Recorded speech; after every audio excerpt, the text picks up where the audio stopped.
sinakay daw ng dalawang lalaki, ma'am, yung anak ko. Mula noon, hindi na namin nakita, ma'am. Kasi titi yung anak ko, tsaka bingi po.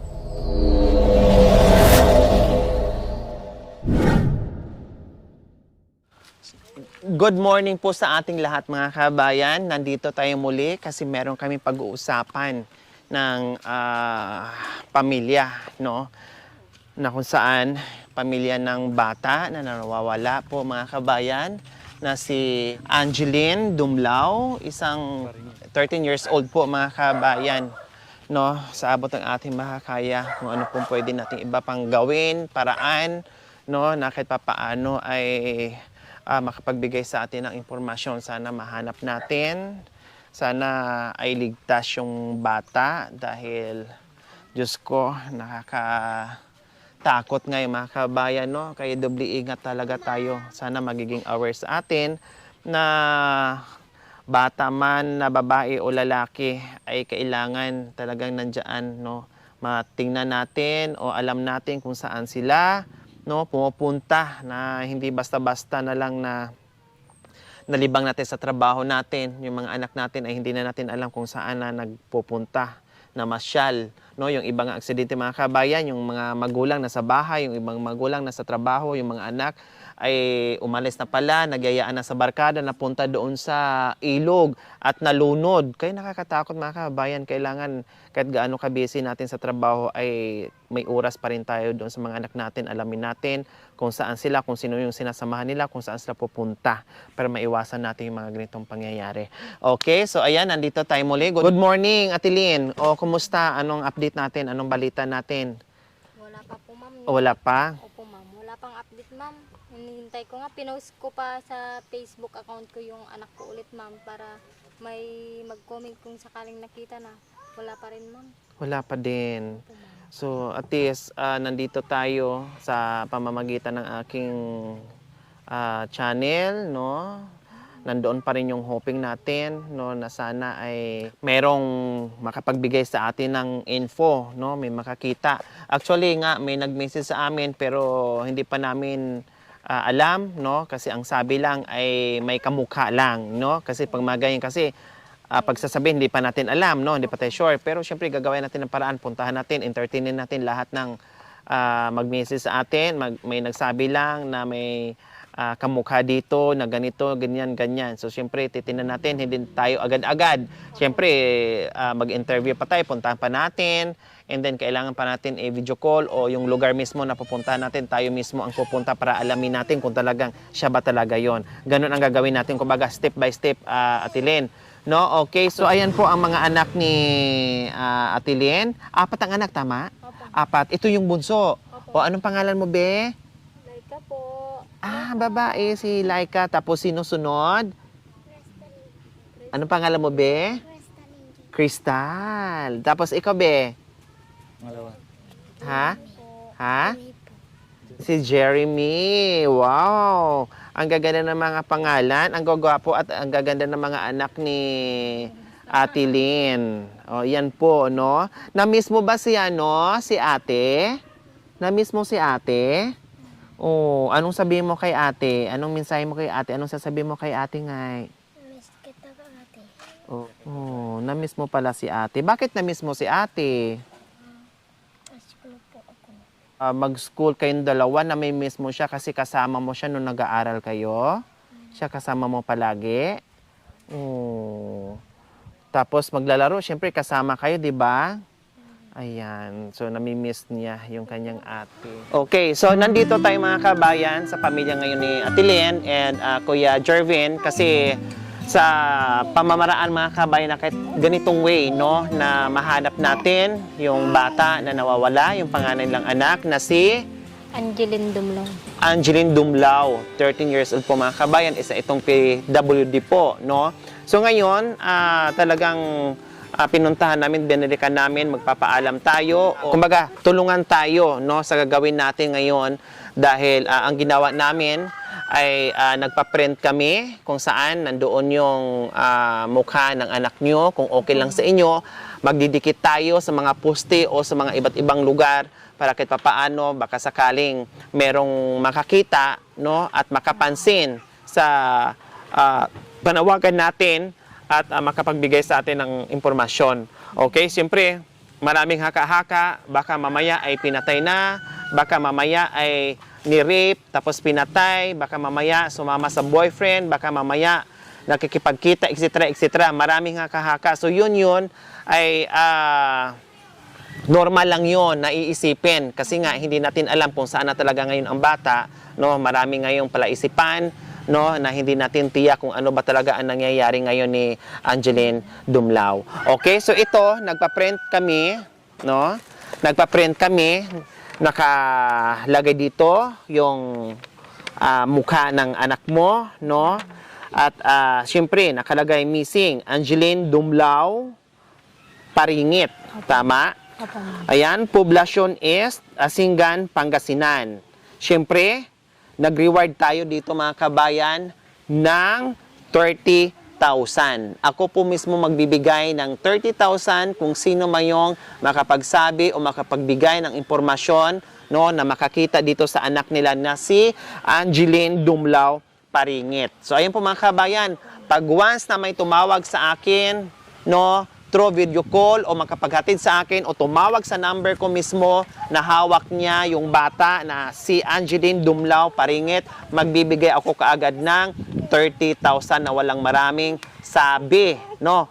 At siguraduhin nyo lang, titiyakin nyo lang, siyempre, halimbawa, pag binitbit nyo o tumawag kayo at binitbit nyo si Angeline Dumlao Paringit, no, siyempre, tatawagan ko muna o susunduin ko muna si Ate Lynn na sa katunayan siya magpo-prove na yung batang dinala nyo sa akin ay anak niya na nawawala. Okay? So, ganun po ang gagawin natin mga kabayan. Uulitin ko, kung sino makapagbigay sa akin ng impormasyon na nasaan yung bata, no? Or mismo maghatid sa akin na makita ko mismo itong bata, bibigyan ko ng 30,000. Okay? 30,000. So, ito Lynn, ay ginawa lang natin, no, gawin natin na kahit papaano ay matulungan tayo. So okay lang sa inyo na magdikit tayo at tutulong kayo sa akin, magdikit, pupunta tayo sa iba't ibang bayan, no, kahit ilang piraso magdikit tayo doon at pag once na merong tumawag sa akin, no, susunduin ko kayo o dadalhin ko dito sa inyo at i-confirm mo na siya na talaga yung anak mo na nawawala. And then magbibigay tayo ng reward doon sa tao na makakita dito sa anak nyo na si Angeline Dumlao. Okay? So, 30,000 yon. Opo, Okay. malaking... Okay. So, ito, nagdala din kami ng ulam nyo. Ayan, tinulang manok para mayroon na kayong ulam, ha? Opo, ma'am. Okay, sige. Hello, nanay. Anong pangalan nyo po? Marie Dumlao, madam. Si Nanay Marlene. Nanay Marlene, nasabi at nabanggit sa akin ng anak nyo ay yung anak nila na nawawala, yung apo nyo po na si Angeline. Kayo na po nag-alaga dati. Kayo nagbabantay, nag-alaga sa kanya? Oh. Tapos, ngayon, anong naramdaman nyo, Nanay Marlene, na yung apo na inaalagaan nyo, na mahal nyo, tapos ngayon ay ilang buwan nang nawawala? Masakit ang ano ko, madam. Masakit sa inyo na nawala. Opo, ma'am. Paano po ba nangyari, Nanay? Bakit nawala po ang apo nyo? Iwan ko sa ikan. Hindi ko kasi natulog na. Dati, nung binabantay nyo, inaalagaan nyo, saan po natutulog? Doon po sa bahay namin. Pero yung gabing yun, dito natulog. Okay. So, minsan doon natutulog sa inyo. Minsan dito. Parang ganun ang nangyayari. Pero nung time na nawala, dito siya noon. Opo, ma'am. Kung sa palagay nyo, Nanay Marlene, kung doon natulog sa inyo, nung gabi na yon, mawawala kaya o hindi? Kaya hindi, ma'am. Kasi pag lumalabas, madam, may sinusundan ko siya. Sinasamahan ko. Sinasamahan nyo.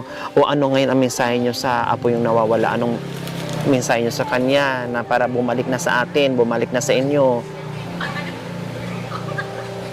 Ang sabi ko, ma'am, sana pag may nakakita sa kanya, babalik din sa amin. Kasi talagang magsilos ko na po. Para nga daw hindi ko matanggap.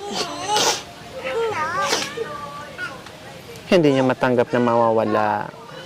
Opo, ma'am. So, ayun po mga... Palagi akong umiiyak. Araw-gabi, pag umaga, pag gabi. Lagi ko sila isa-isip. Pag kumakain ako, parang hindi ko makain yung pagkain ko.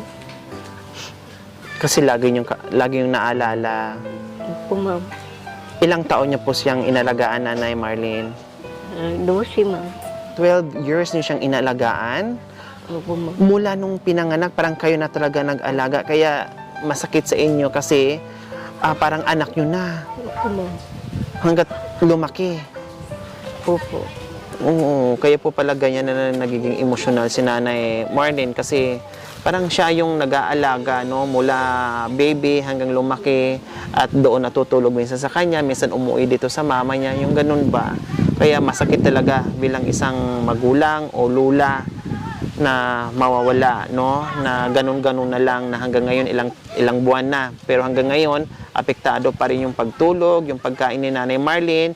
Parang hindi daw niya makakain yung kinakain niya dahil, syempre, iniisip, kumbaga, stress, no? Stress ka. Iniisip mo kung nasaan na yung apo mo, kung saan na maibabalik ba o hindi. Yung ganun, maraming katanungan.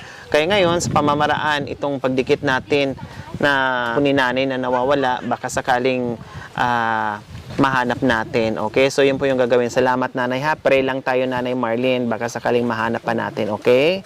Walang imposible. Okay? So, ang gagawin natin, mga kabayan, isasama natin ngayon si mother, no? Para samahan tayo magdikit itong mga bond paper na nakalagay doon yung mukha ni Angeline Dumlao. Mati ka na, nakwan. Bye-bye.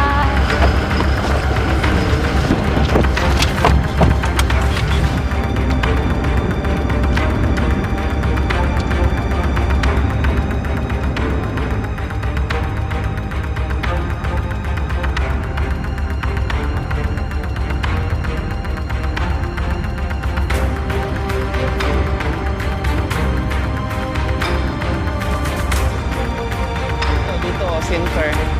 Ito, oh.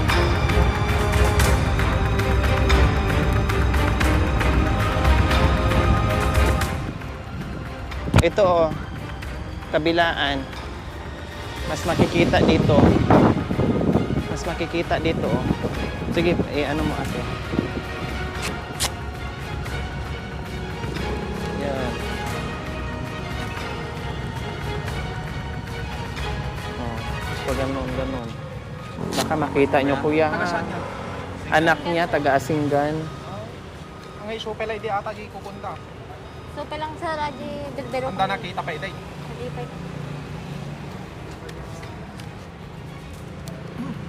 Anda nakita pa iday. San Jose.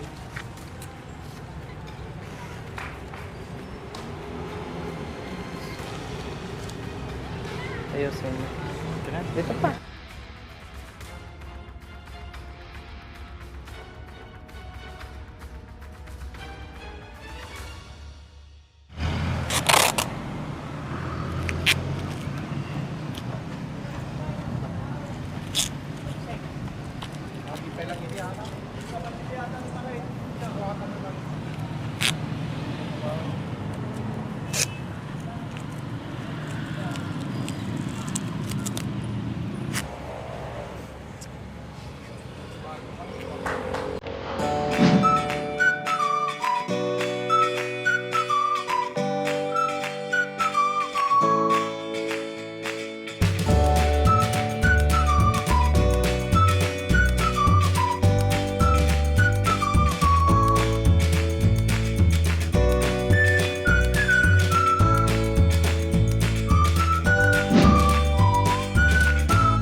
Ba't umiiyak kayo, Ate Lynn?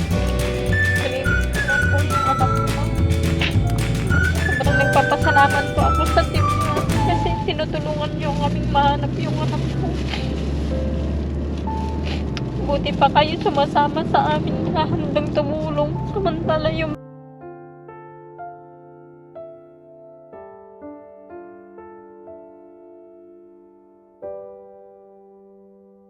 kaya maraming salamat po sa team niyo, ma'am. Hindi ko ini-expect na totoo pala yung comment lang po ako nagbabaka sakaling mapansin po. Awa ng Diyos po at napansin po ako. Basta wag lang tayong mawala ng pag-asa. Gagawin natin ito. Opo, ma'am. Pasalamat tayo kung makita pa natin. Basta gumawa tayo ng hakbang. Opo, ma'am. Nandoon pa rin yung prayers.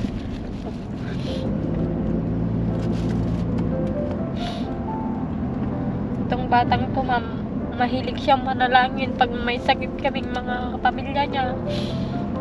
Nananalangin siya kahit pipi at bingi po siya. Alam niya yung nasa taas, ma'am. Hindi siya nakakalimos sa Diyos. Yan po ang lagi kong tinuturo sa kanya. Kahit pipi siya at bingi, manalanig na lang siya pag may karamdaman siya.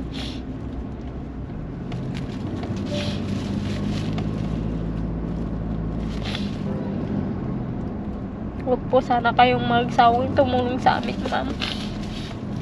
Kahit ano yung sinasabi ng mga tao, ng mga basher ko na kung saan daw na ako lumapit, eh, tama na daw, titigil na ako. Hindi naman po basta-basta hayop nyo ihahanapin ng amo niya.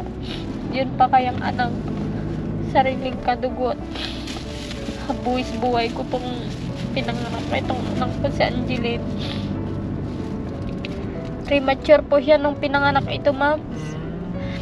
Wala pang 7 months. Tapos nag-agaw buhay siya na doon sa halos tumira sa ospital ng sanggol siya. Kaya naging pipi po siya at saka Yung bigil. nagiging ano niya, premature, yung nagiging dahilan sa pagiging PWD niya ngayon. Opo po. Kala namin, ma'am, hindi na siya noon mabubuhay. Awa ng Diyos noon. Sa pananalangin namin, may awa naman ang Diyos. Binuhay naman ngayon. Dinukot naman po nila. Masakit sa akin ang pagkawala ng anak ko. Kahit ganito lang pipi at bingi yung anak ko, importante pa rin sa akin ang buhay ng anak ko.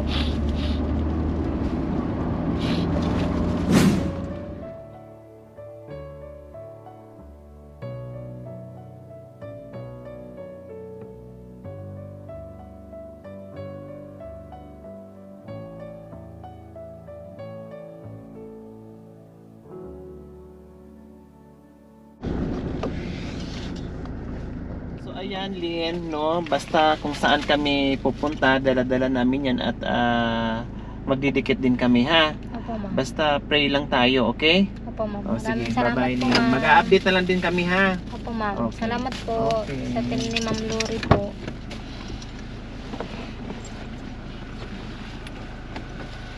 Salamat sa Tawag nila ako pag ano.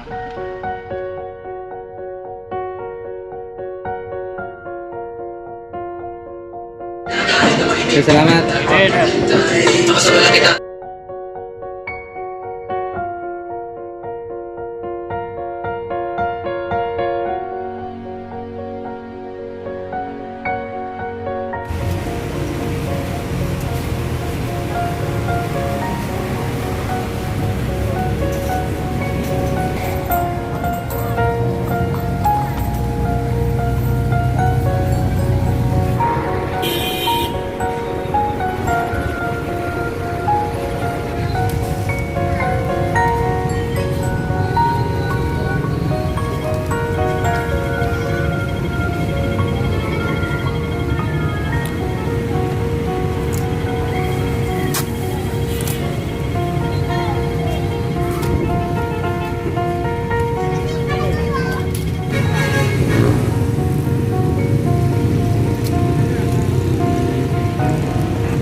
Pasok mo natin sa... Pasok mo na.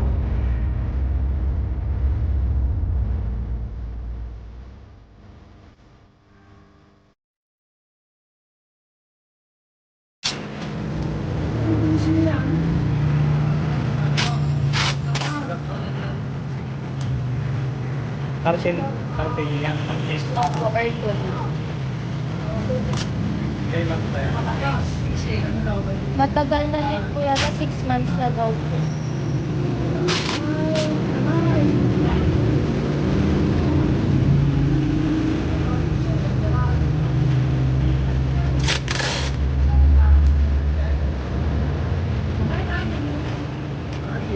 Oh, wala. Ano tulungan lang? Ikaw. Asin lang.